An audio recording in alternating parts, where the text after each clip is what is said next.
You know, I thought I knew what anxiety was because I wake up with it many, many mornings. And now I know anxiety is just the lack of a cat, I guess. Because here we are, feeling anxious as hell, trying to, cake my face because I hate looking at it. And here she is. Or apparently her butt. Boopy doop. Boop boop boop boop. Boop boop boop. Anyway. God. That was a mistake. I gotta groom you. Holy crap. You are shedding something fierce. Oh, and I have a cat scratch on my face. That's cute. Okay. Yeah, so anxiety. It's I'm trying to make this comical, but it's seriously debilitating. Like, it's the worst. Honestly, like, it's to the point where you'll be in the middle of doing something more important with your world than worrying about your stupid face, and then you go to the bathroom, see that you look like the Walking Dead, and have no choice but to put on some makeup so that you don't scare yourself or have a panic attack about the fact you're going to be 28 years old next month. And when I say you, I mean myself, obviously. Obviously. Yeah,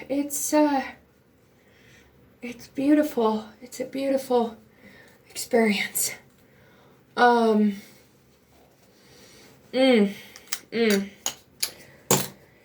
Just grand. And yes, this is not a get ready with me, clearly. This is just me slapping some crap on my face so I don't hate myself more than I already do. And I wish that were humorous, but it's not. I really genuinely have such bad self-esteem issues. And it goes beyond feeling like a burden because of health issues. It goes beyond feeling alone because of mental health issues. It goes beyond the beyond to infinity and beyond. Buzz Lightyear in this bitch. Anyway. No, I just decided to start filming because I feel like it's helpful sometimes to just make a video of yourself when you're having a really bad time so that you can go back and see how far you've come. And I have not come that far recently. I've been dealing with, mourning the loss of my cat and everything else, and trying to be appreciative of the things I do have, and all that good, happy, fun stuff. But,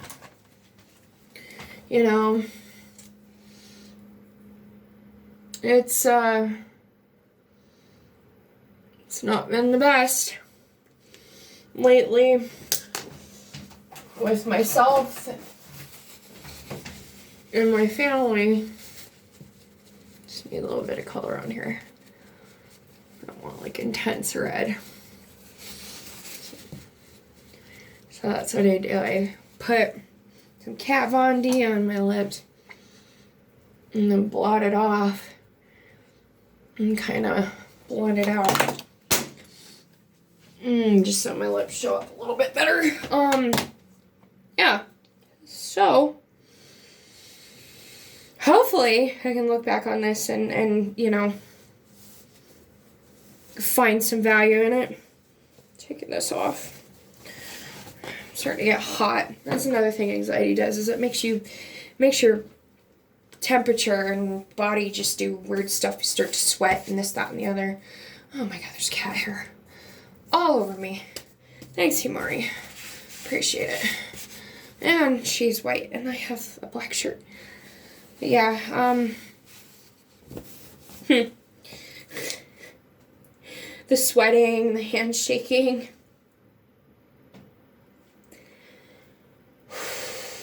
Ooh, let's see if I can do eyeliner. Let's find out. Let me find out. I'm gonna start looking like a freaking panda. Oh, God. I don't even know. Okay.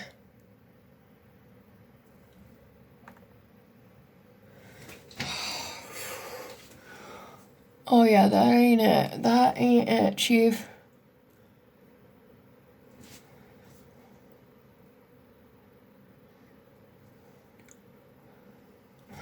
Do a wing or try to. Wings are hard to do in general when you have hooded eyes anyway. Even doubly so when you're shaking to death because of your anxiety. Because I've had recent experiences with people in my life that have made me realize that I don't think people are always aware. Sometimes when somebody tells you a thing, and tells you a thing multiple times, it's not personal to you. It's actually their trauma coming out. And sometimes people will, that will manifest in multiple ways in the relationship with this person. Like, for example, if you have a person in your life who has had a lot of abusive relationships, they might,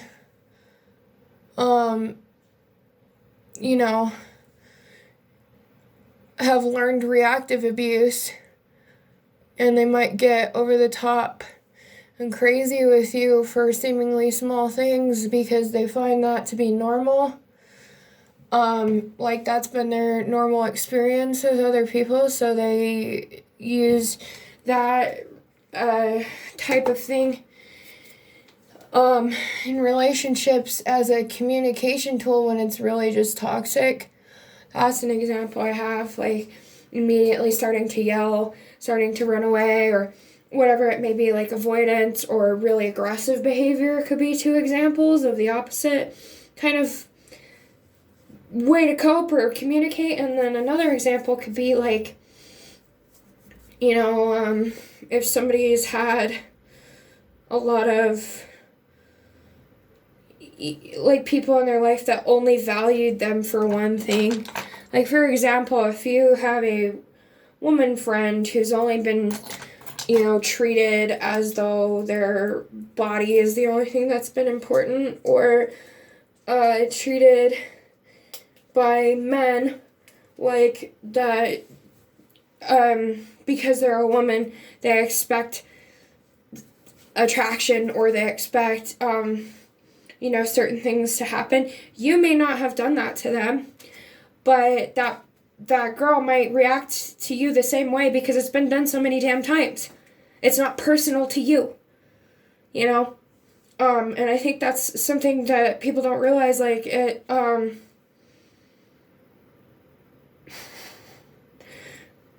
the fight that you're having with a person may not necessarily just be about you. That's all I'm gonna say.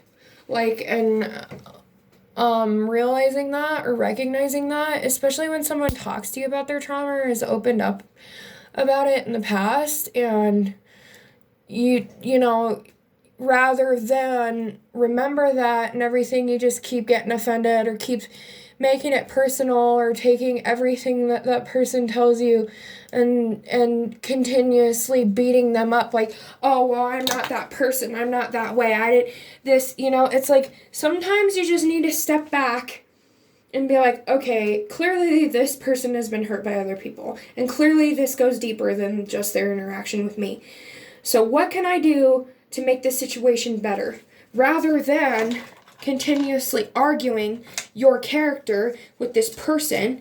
Maybe don't push the narrative by being so combative, and maybe try to be the person that's not exhibiting toxic behaviors when the other party can't do it. I don't know if that makes any sense. But like sometimes for me, I've said things to certain people who have wronged me or hurt me in a certain type of way. Because, that's what's happened to me multiple times over the course of my life. Like, guys, for example, I've met a lot of that, a lot of those same guys in my life that have been like, oh, well, I'll do this, and this, or I'll, just continuously saying they're going to try to prove something and this and that when it's not necessary. But I've met a lot of guys in my life that have told me they were good guys, that have told me they were nice, that told me they wouldn't do certain things to me, and they ended up doing it anyway.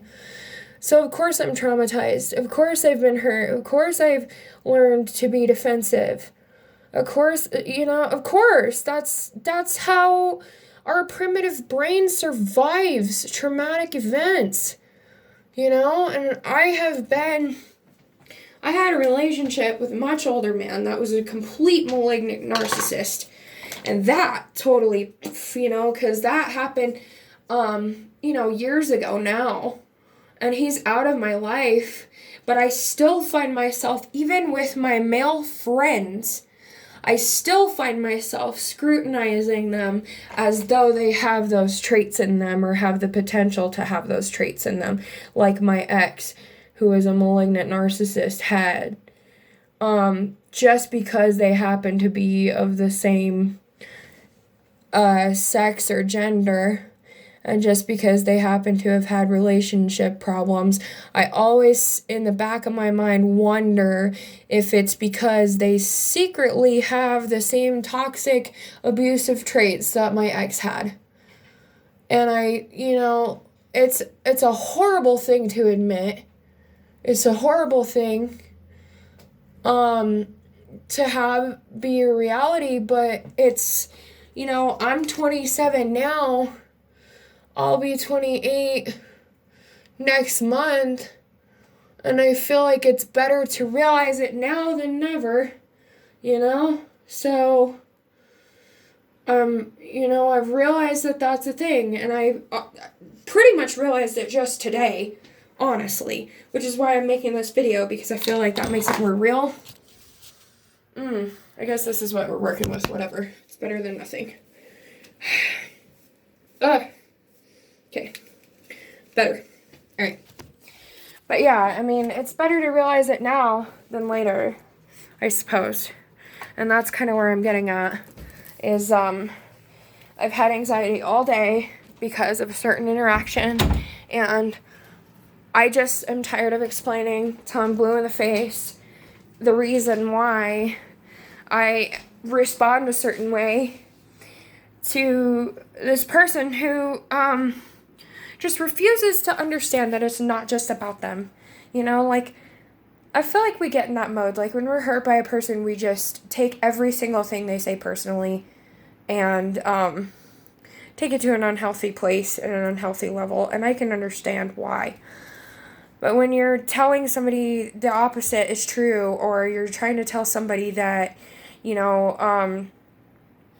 this isn't just about you, this is about layers and layers and layers and years and years and years of trauma, that's not specific to you, but you're starting to give me those feelings, you're starting to trigger my trauma, you're starting to make me wonder if that is also the case.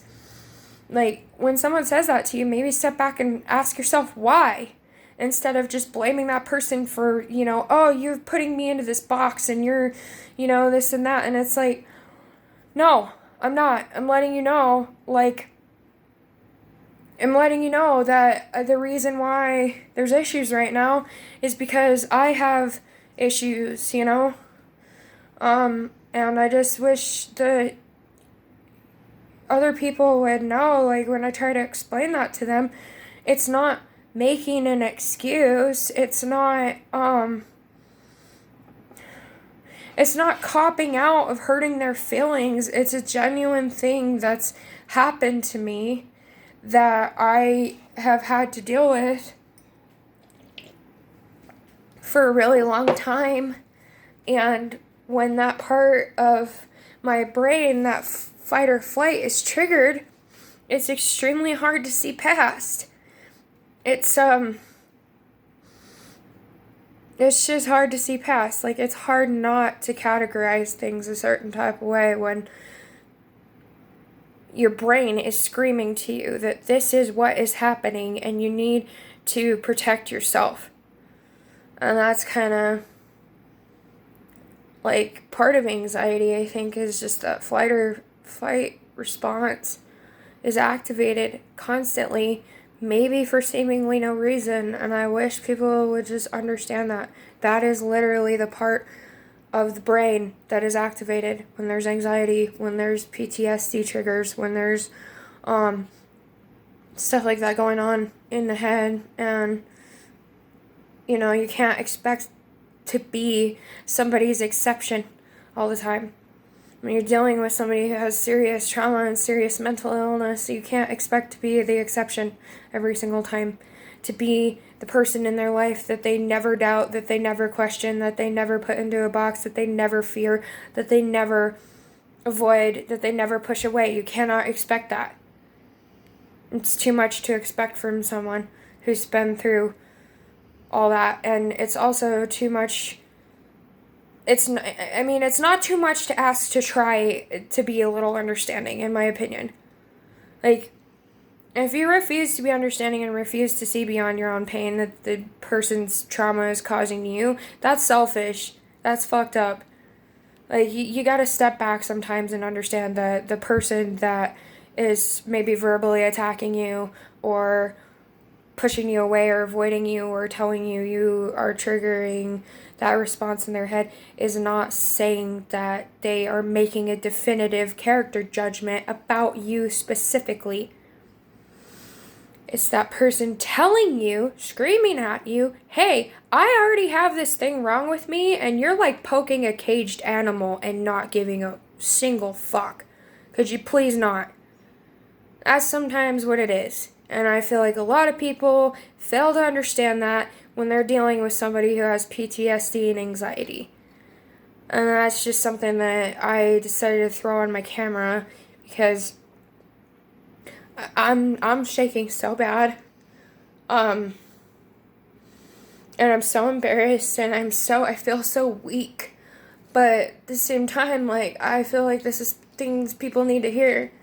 It's not fair for someone to lay themselves bare, tell you their traumas, tell you their anxieties, and for you to take it personally when that stuff rears its head. It's not fair. No, it's not that person, it's like, it's not my fault for the conditions I have. It is my responsibility. I understand that part, and I try my best to control it and to make it better every day, to be a better person every day. But sometimes it's going to come up. Sometimes it's going to happen, like, where I get mean, get violent, get, scared. It stems from fear. Honestly, it stems from fear. So, if you know somebody else is struggling, maybe understand that it's not personal to you. And, just be kinder to yourself, to other people. Be kind to me in the comments. Be kind to each other in the comments. And, if any of you decide to comment. And, that's my rant for the day. So, thanks for sitting through this one. I'm gonna probably go take a clonazepam because I'm starting to have chest pains. Anyway, love you guys.